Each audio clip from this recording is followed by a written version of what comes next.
Leadership is actually selling people who are in your team on why they should continue to show up for this business. It's not selling new people, it's selling your existing team on why they are missing the plot. And I've done this pretty effectively over my career where I used to do these weekly calls in GPM, and they were essentially a mix of motivational calls and sharing success stories and things going on in the community, and also reselling and recommitting the existing group on being here and continuing to go through this like transformation of who they needed to become to be successful in the thing that they've already invested in.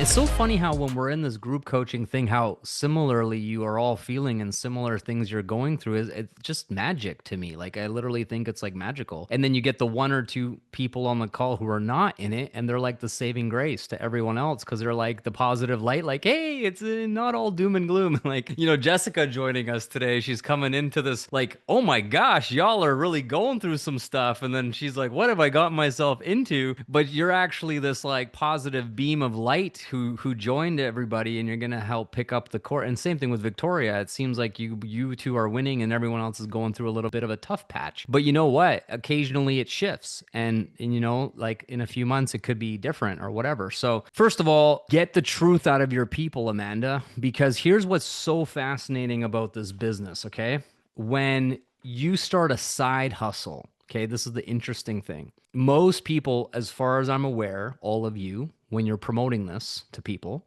they have full-time jobs of some kind, right? Am I right? They have some kind of, they're not just like billionaires, free and just looking for something fun to do. So everybody has a current full life, full schedule, maybe children, maybe family, whatever. So everybody's time is accounted for, and they have come to a conclusion somehow, some way that it just ain't it. Something's off, man. There's got to be more to life than this. Whatever this is not cool, right? So that's kind of where people are at when they discover your content, discover your ads, watch the web class, so on and so on. Something just feels off. They don't always know what it is. Sometimes they can take it a little bit further and be like, I need more money. Let's be real. I need more time. Let's be real. But other than that, I just don't know what it is. Something's off. You guys tracking with me so far of like kind of where someone's at? Now, here's the thing that's so fascinating. They buy, they get started, they come to a couple calls, they go through some training, and life continues to kick them in the face, right? Just like it was before they made this decision. So nothing's really changed. Life is still kicking your butt. But now you've invested in the solution. And for whatever reason, the solution is the thing you put on the back burner and don't get around to doing. How freaking weird. So here's my guess for everybody whose team is not duplicating. This is your leadership opportunity, your message to your existing team. And guess how you get this message to them is not actually directly to them, it's through your public content because they're watching your public stuff. So it's actually a indirect coaching where you're not talking to them, but in fact, you're talking directly to them. And one of the most interesting things about growing a large team that I've experienced is if I do Instagram stories and I speak to the camera, which I rarely do these days, I cannot speak to leads. I cannot speak to prospects because the majority of people watching are my downline. There's a huge disconnect. So it's much more valuable for me to talk to leads and talk to people out there. And I really know it's my downline who's listening. So you're in a similar spot. So interestingly enough, there's war on the horizon in the world. Some people are not agreeing with the new president and his policies. There is inflation, school's out, summertime. There's like a bajillion things going on in people's lives. And from a numerology standpoint, this year, my friend Bobby, fills me in on this stuff. This year, 2025, is a 9-year, okay? Global energy is a 9. 9 is the year of conclusions. 9 is a year of death, of ideas, of strategies, of out with the old and with the new, not happy, rethinking about stuff. Sometimes it's ending relationships. Sometimes it's moving to a new country. Sometimes it's buying a new house, me, all kinds of stuff. There's endings. Cycles are finishing. So this year is very intense for everyone. And depending on what you've done in the previous 8 years of being in alignment with your career or being in a business that you're proud of, and it's leading you towards your goals. Not everybody's in that place. So where I'm getting at here, Amanda, is that the reason that you're feeling this way is because you gave people the ticket, the answer, the solution when you invited them into this business, but they have allowed life to continue to whoop their butt and not prioritize the thing that can get out of the majority of their problems. Not necessarily all of your problems, but it's very hard for a side hustle, an extra thing, extracurricular, side project, something that's not prioritized, scheduled, implemented as the main thing in someone's life. It's the thing that is pushed to the side, and I'll get to it when I can, when life is less crazy, when bills are less intense, when the kids are back in school after summer. Always some shit is going to be in the way. And then, interestingly enough, you, as the leader of hope and opportunity and solutions, all of you on this call, because you have success and you've enrolled people in this, are beating yourself up over it, taking the weight of the world onto your shoulders and thinking it's your fault, that you suck, that you're a terrible leader. How messed up is this? Like, are you the one sending missiles to countries and blowing things up? Are you the one who's raising prices on groceries? Are you the one who's cranking up the temperature across the Midwest and making people melt in the summer? Like, no, you're not doing any of that. But you're acting like it's your fault. You're taking that on yourself. So I think the solution here is, first of all,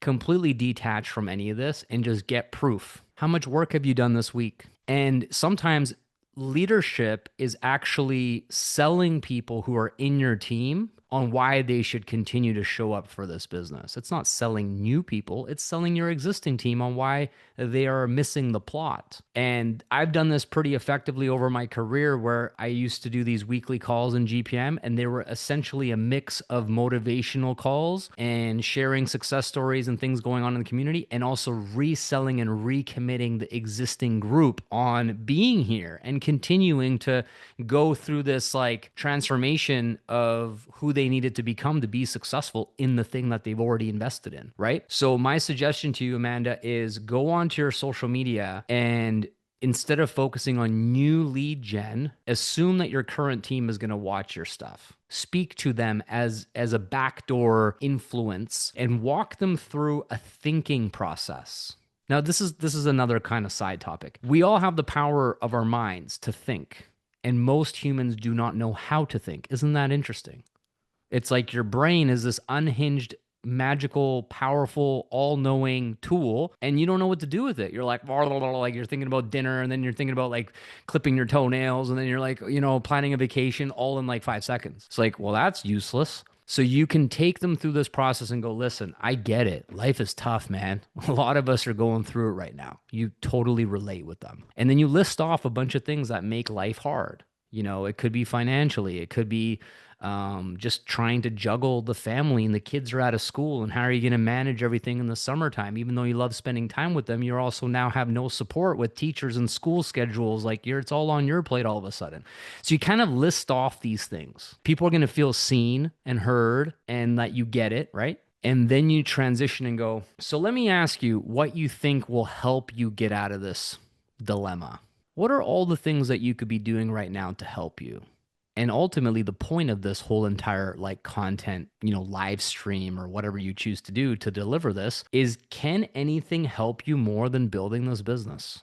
Can anything else in your life solve more of your overall problems in your life than simply just committing to this business and making it work and making it a success? Because if you made a list of all of the financial problems in your life, that if you had a 50K month and you could pay them off, how much pressure and stress and anxiety and weight would that remove off of your plate? 80% of the list that you feel like is weighing you down? Damn, that's a pretty big chunk of probably this business shouldn't be on the back burner. Probably should be something you're focusing on as a priority. Secondarily, time. You see how you're reselling them on what you sold them on in the beginning. Time, location, and financial freedom, meaning, purpose, fulfillment, health, energy, better sleep, all the things that Magic does as a product and a company, and then all the things that it does on the business side. You see what I'm getting at here? And then what you do after that is you invite these people back on to a call. This is so powerful. A lot of people don't do this. Is a call with your current team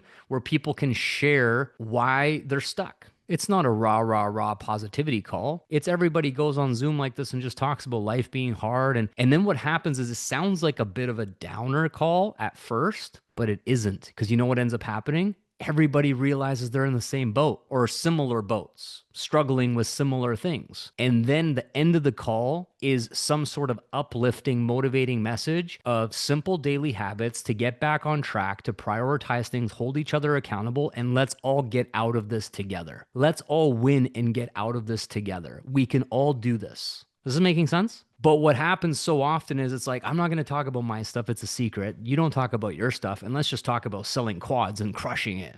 And it's like, yeah, maybe I'm the only loser in the whole team. That's what people start to think. Does that make sense? But when everybody kind of goes, yeah, I'm going through a bit of a tough season. Life is kind of hard. The world is kind of a strange thing. There's a lot of stuff going on right now. Energetically, people are feeling it. I feel it too, man. I've had a tough last 6 months. I've had a lot of wins, but I've been taking it on the chin repeatedly, like trying not to, get knocked out in the 12th round, like as well at the same time. So it's not just you and I, it's all of us. And then it's our ability to process these things, get back to gratitude, go the things we talked about on this call. What brings us joy? How can we take a time out, take a bath, go for a walk, dance around, do something where it feels less heavy. It feels more like we're still alive, man. Like we still got another shot. It's not so bad. It's challenging, it's hard, but life is still beautiful. Let's look at the limelight. Let's not let this stuff weigh us down so much. So that's my suggestion. And Amanda, what you'll notice is that if people are truthful and honest with you, what they're going to say, most of them in your downline who are not getting results is, Amanda, I just haven't been doing any of this stuff. I've just been in survival mode. I'm sorry.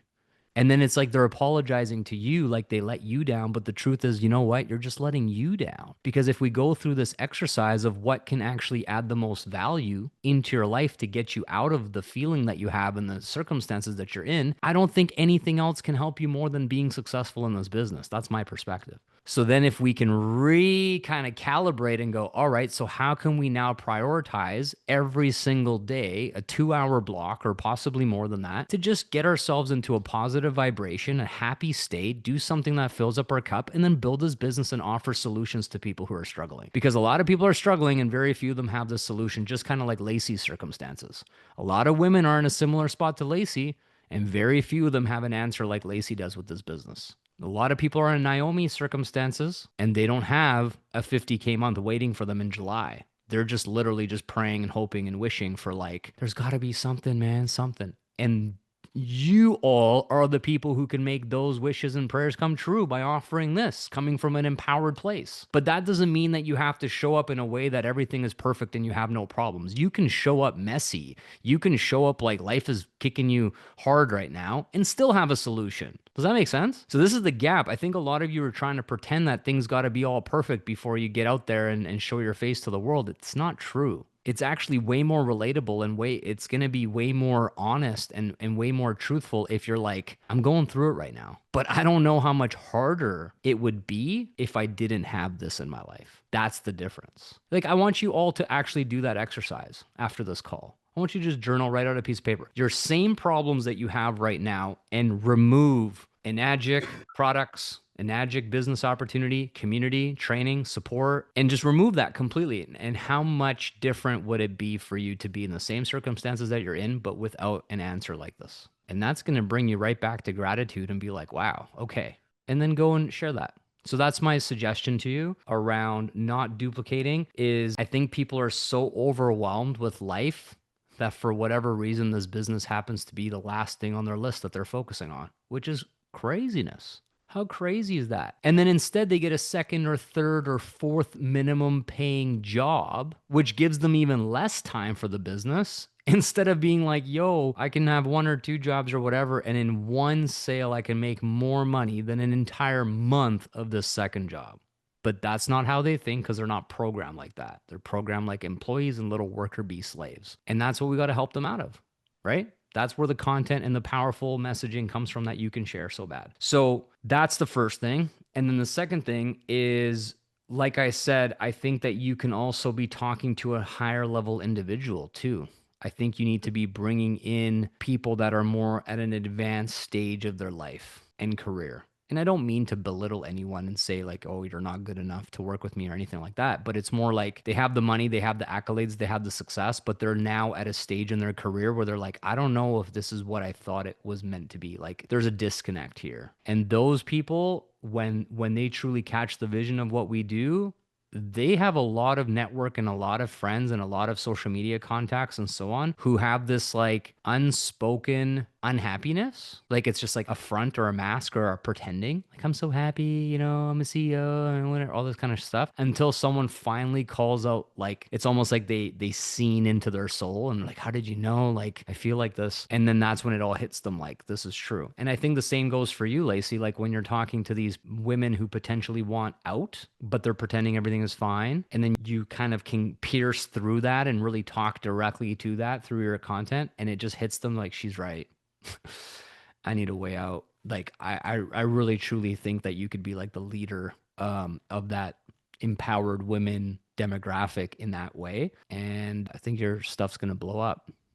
I really do.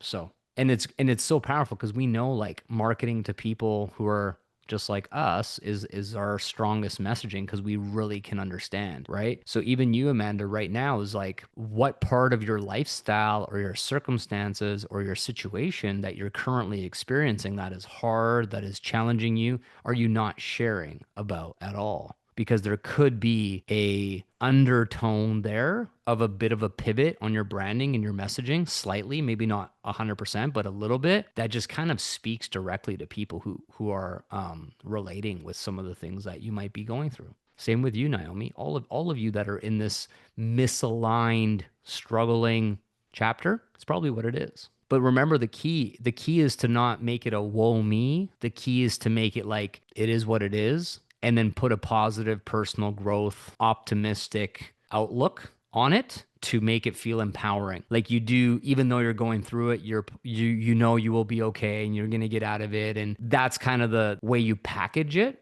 without it turning into like a victim mentality. All of us have a woe me cry fest and no one does anything. You got to be careful of like the delivery of it. But if you're like, yo, it is what it is. Sometimes life unfolds in this way. But the good news is I have a plan, I have a system, I have a business, and I have my trust and my faith in myself, my belief in myself that I'll be okay. And if you feel like you can be okay too, reach out to me. Let's lock arms and let's do this thing together and I'll show you what I got. Something along those lines. And then people, and then just like, great, we're all going through it, but we're all going to get out of it. That's kind of the end all message, I think. So it's been a heavy call, man. Damn. All you ladies. Jeez, I got my wife now. I gotta go, like I'm just kidding. It's a heavy stuff, man. Lots of emotions on this call, man. I gotta go have a cry myself. No, just no, listen, I know you guys ladies are gonna do amazing and you're gonna get yourself out of this situation. Victoria and Jessica are like, I gotta get back to winning after this call and just go close a quad after this because this has been a lot. I'm just kidding, but it's been a good mix. And yeah, just remind yourself what you're made of. I think that, as a reminder for those of you that are mothers, you literally gave birth to children, which is much harder than what you're going through right now, from what I've heard. So remind yourself of your strength, right? You're superwoman. You're super powerful. You got what it is. And I just think there's so many people out there who need your message to just come across as super authentic and true. And so do a little bit of research with the Chat GPT stuff. Just have a bit of a conversation of like, here's where I'm at. This is what I've been sharing content wise and brand messaging wise. And I feel like it might be slightly off. And this is kind of what I'm going through. And it might just give you one or two little tips on what you could do that might unlock a whole like new thought process for you that's like it just clicks for you and then you're like, let me try that out, but definitely don't feel obligated to just keep saying and talking about the same stuff that you have been. You can evolve, you can change, you can flip the script at any point. So maybe it's just time for you to do that.